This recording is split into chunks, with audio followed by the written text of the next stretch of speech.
नमस्कार मित्रांनो, कसे आहात सगळे? अभ्यास करताय ना? करायलाच पाहिजे, कारण घेऊन आलोय तुमच्यासाठी तुमची आवडती आणि तुमची लाडकी सिरीज, ज्याचं नाव आहे इंग्लिश ग्रामर. मित्रांनो, जसं की मी मागच्या सेशनमध्ये सांगितलं होतं की आपले काही सेशन्स हे आता फक्त एक बेस म्हणून ॲक्ट करतील आपल्या पुढच्या सेशनसाठी. यावर असा डायरेक्ट असा प्रश्न किंवा काही क्वेश्चन्स विचारलेले नाही आहेत एक्झाम्समध्ये. पण हे सेशन्स जे असतील आपले हे बेस म्हणून ॲक्ट करतील पुढच्या सेशनसाठी, ज्यावर आपण आयोगाकडनं डायरेक्ट प्रश्न विचारलेले आहेत. सो आपण त्यासाठी स्टार्ट करूया. So quote of the day, आपण मागच्या सेशन्स मध्ये पाहिलं की कोट ऑफ द डे म्हणजे असे काही कोट्स आपण शेअर करणार आहोत जे तुम्ही एसेज मध्ये तुमच्या निबंधांमध्ये टाकू शकता आणि तुमचा निबंध किंवा एसे हा इम्पॅक्टफुल बनवू शकता.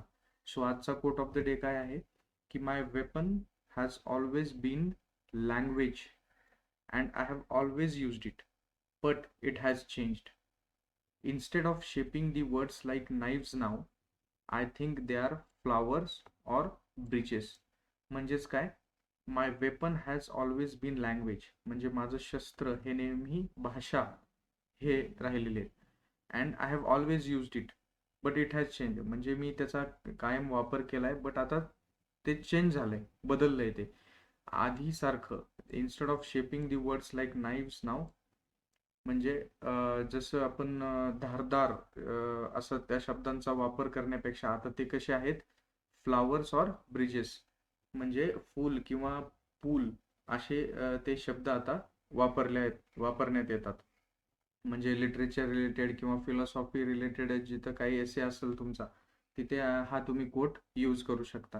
आणि हा कोट कुणी लिहिलाय? सँड्रा सिस्नारोस. सो आता आपण पाहू शकता की आपला जो नेक्स्ट टॉपिक आहे chapter 3, that is parts of speech, introduction part 1 म्हणजे शब्दांच्या जाती, इंट्रोडक्शन पार्ट 1. आपण ज्या पार्ट्स ऑफ स्पीच आहेत इंग्लिशचे हे 2 सेशन्समध्ये डिवाइड केलेले आहेत. काही आपण या सेशन्समध्ये कव्हर करणार आहोत आणि इंट्रोडक्शन पार्ट जो आहे तो काही आपण नेक्स्ट सेशनमध्ये म्हणजे कव्हर करणार आहोत. तर आजचा जो पहिला सेशन आहे आपला, त्यामध्ये आपण जे पार्ट्स ऑफ स्पीच कव्हर करणार आहोत ते आपण पाहूयात. फर्स्ट इज नाऊन, म्हणजेच आपण त्याला मराठीत काय म्हणतो, नाम. म्हणजेच noun is basically name of a person, place or thing, म्हणजे कोणत्याही व्यक्ती, ठिकाण किंवा वस्तूचे जे नाव असतं त्याला आपण काय म्हणतो, नाऊन म्हणतो, नाम म्हणतो. याचे काही एक्झाम्पल्स काय आहेत? हा, एक्झाम्पल्सच्या आधी थिंग. आता नाव ठीक आहे, पर्सनचं नाव असेल किंवा प्लेसचं नाव असेल, पण थिंग कसं ओळखायचं? म्हणजे थिंग कोणत्या कोणत्या वस्तूंना आपण नाऊन म्हणायचं? तर objects that we can see, hear, taste, touch or smell, म्हणजे जे आपण ऑब्जेक्ट्स आहेत, वस्तू आहेत ज्या आपण पाहू शकतो, ऐकू शकतो, टेस्ट करू शकतो, त्यांना स्पर्श करू शकतो किंवा त्यांचा सुगंध आपल्याला अनुभवता येऊ शकतो, अशा सगळ्या वस्तूंना आपण नाम म्हणू शकतो. आणि अशा काही वस्तू म्हणजे अशा काही गोष्टी असतात ज्यांचा आपण विचार करू शकतो, पण आपण सेन्स नाही करू शकत त्या. जसं की एखादी क्वालिटी असेल, करेज किंवा ब्रेव्हरी, हे आपण थिंक करू शकतो, पण ब्रेव्हरी आपण सेन्स नाही करू शकत की म्हणजे ब्रेव्हरी इन द सेन्स त्याची शूरता, तर ते आपण सेन्स नाही करू शकत. तर अशा गोष्टी सुद्धा काय आहेत, नाऊन आहेत. तर आपण जस्ट एक्झाम्पल पाहूया. Delhi is situated on the banks of the river Yamuna. तर याच्यामध्ये आपण पाहू शकतो दिल्ली हे एक नाव आहे. नाव कशाचं आहे? तर प्लेसचं आहे. And is situated on the banks of the river Yamuna. Yamuna पण एका नदीचं नाव आहे. सो हे 2 आपले काय आहेत? नाउन्स आहेत. Then the sun shines bright, म्हणजे सूर्य हा प्रखरतेने शाईन करतो, चमकतो. म्हणजेच इथं काय, हे सन आपला नाऊन आहे. Sun is our noun. It's name of person, place or thing. It's a thing we can say, कारण अनुभवता येतो आपल्याला सनचा प्रखरता किंवा त्याची जी लाईट आहे ते, त्यामुळे आपण फील करू शकतो, त्यामुळे it's a thing we can say. Then third example is his courage won him honour. म्हणजे त्याचं करेज जे आहे, धैर्य जे आहे, त्याने त्याला काय मिळवून दिलं, तर ऑनर मिळवून दिला. म्हणजेच रिस्पेक्ट किंवा आपण म्हणू शकतो त्याला एक काहीतरी ओळख मिळवून दिली. हिज करेज म्हणजे धैर्यने. म्हणजेच आपला हा कोणता टाईप झाला, the things that we can think of but cannot pursue by senses. हे पण आपलं काय आहे, नाउन आहे. His courage won him honour. Then the second part of speech is pronoun, म्हणजे सर्वनाम.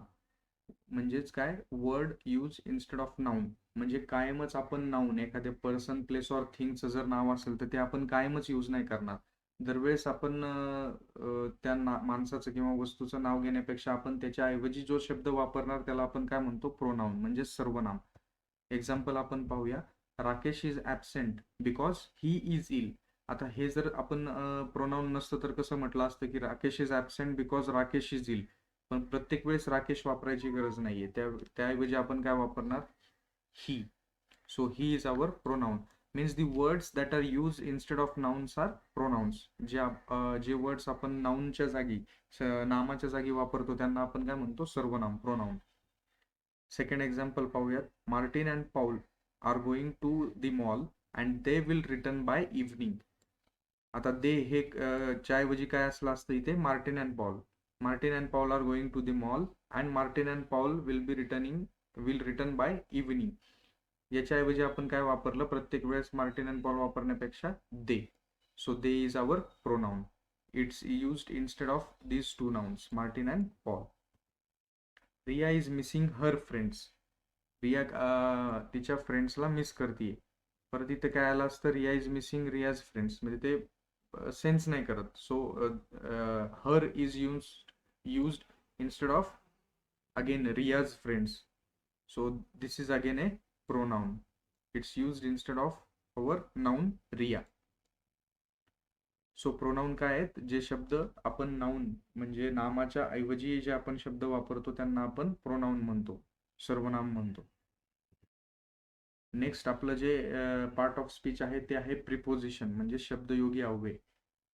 म्हणजे हे काय डिनोट करतं ऍक्च्युली की noun, how an noun or pronoun is related to something else. म्हणजे जे काय आपलं नाम आहे किंवा सर्वनाम आहे याचं रिलेशन एखाद्या दुसऱ्या गोष्टीशी कसं आहे, म्हणजे कसं रिलेटेड आहे ते, हे जे जो शब्द डिनोट करतो त्याला आपण काय म्हणतो, प्रिपोजिशन किंवा शब्दयोगी अव्यय. याचं एक्झाम्पल पाहायचं झालं तर काय होईल, the book is on the table. आता बुक आणि टेबल हे आपले काय झाले, नाउन्स झाले.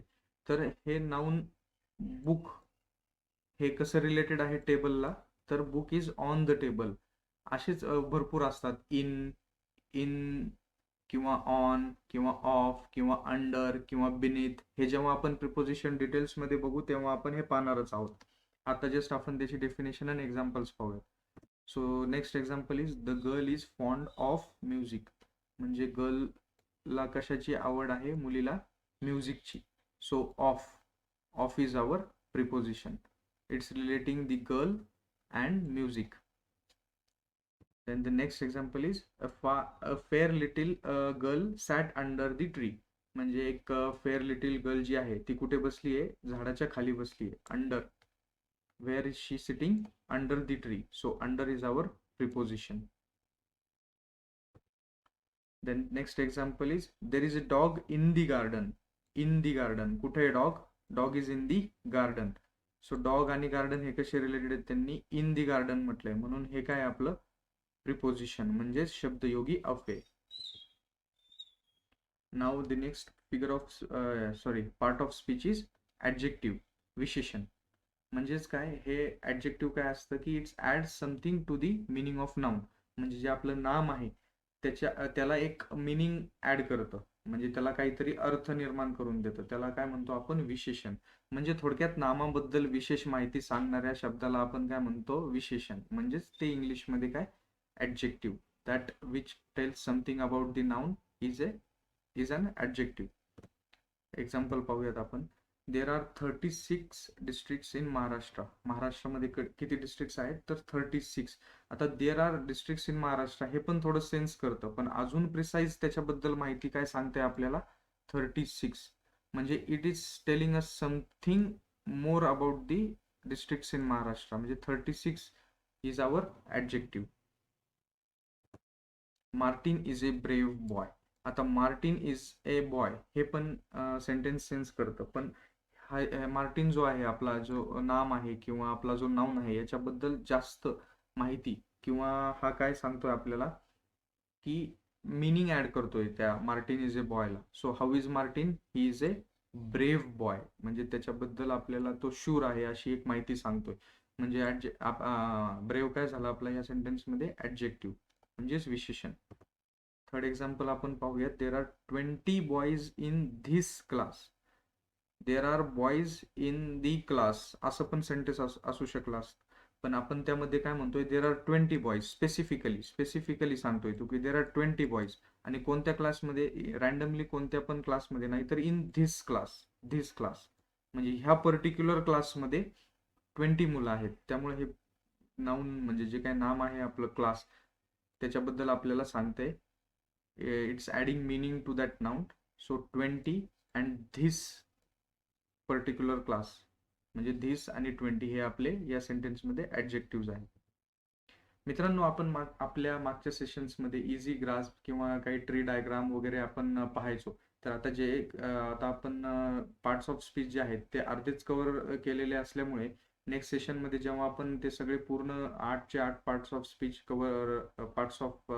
कव्हर करू, तेव्हा आपण तो ट्री डायग्राम शेअर करू. म्हणजे जेणेकरून एका ट्री डायग्राममध्ये सगळेचे सगळे पार्ट्स ऑफ स्पीच आपल्याला कव्हर करता येईल आणि ते तुम्हाला ग्रास्पिंगसाठी किंवा एका व्ह्यू मध्येच मला सगळे पार्ट्स ऑफ स्पीच बघता येतील. तर मित्रांनो, हे होतं आजचा आपला जो पहिला पार्ट आहे पार्ट्स ऑफ स्पीचचा, इंट्रोडक्शन पार्ट 1. हे त्या रिलेटेड होतं. आणखीन बाकीच्या तुम्हाला काही क्वेरीज असतील ह्या आपण आता या सेशनमध्ये जे पार्ट्स ऑफ स्पीच कव्हर केले त्याबद्दल, किंवा बाकीचे आपले मागचे जे व्हिडिओज आहेत सेंटेन्सेस किंवा सब्जेक्ट अँड प्रेडिकेट हे व्हिडिओज जे आहेत ते पण तुम्ही पाहू शकता. आणि त्या रिलेटेड तुमच्या काही क्वेरीज असतील तर तुम्ही नक्कीच आमच्या ह्या कमेंट सेक्शनमध्ये तुम्ही त्या विचारू शकता. किंवा तुमचा फीडबॅक असेल काही सेशन्स रिलेटेड आपल्या, की असा नाही तर आपण असे सेशन्स ॲड केले पाहिजेत, किंवा तुम्ही हे ॲडिशनल ॲड करा, किंवा आम्हाला याची माहिती पाहिजे, तर तेही तुम्ही कमेंट सेक्शनमध्ये सांगू शकता. आणि आपले बाकीचे सब्जेक्ट्स जे आहेत, इकॉनॉमिक्स असेल किंवा एसे रायटिंग कसं करायचं या रिलेटेड पण आपले व्हिडिओज आहेत ते तुम्ही पाहू शकता. आणि मोर अपडेट्ससाठी तुम्ही आमचा जो यूट्यूब चॅनल आहे हा MPSC विक्ट्री, याला फॉलो करू शकता, सबस्क्राईब करू शकता. आणि टेलिग्राम चॅनल सुद्धा आहे, ज्याची लिंक या व्हिडिओच्या डिस्क्रिप्शनमध्ये दिलेली आहे. MPSC विक्ट्री नावाने जो टेलिग्राम चॅनल आहे त्यालाही तुम्ही फॉलो करू शकता. आणि मित्रांनो, याचबरोबर आपण तुम्ही या काही नोट्स काढल्या असतील या सब्जेक्ट रिलेटेड किंवा या सेशन रिलेटेड, त्याही तुम्ही या टेलिग्राम चॅनलला तुम्ही शेअर करू शकता, जेणेकरून आपल्या ज्या नोट्स आहेत त्या आपल्या मित्रांच्या देखील कामाला येऊ शकतात आणि सगळ्यांनाच त्याची हेल्प होईल. सो मित्रांनो, आज याबरोबर आपण आपलं हे सेशन एंड करूया. तुम्हाला तुमच्या अभ्यासासाठी, येणाऱ्या एक्झामसाठी खूप खूप शुभेच्छा.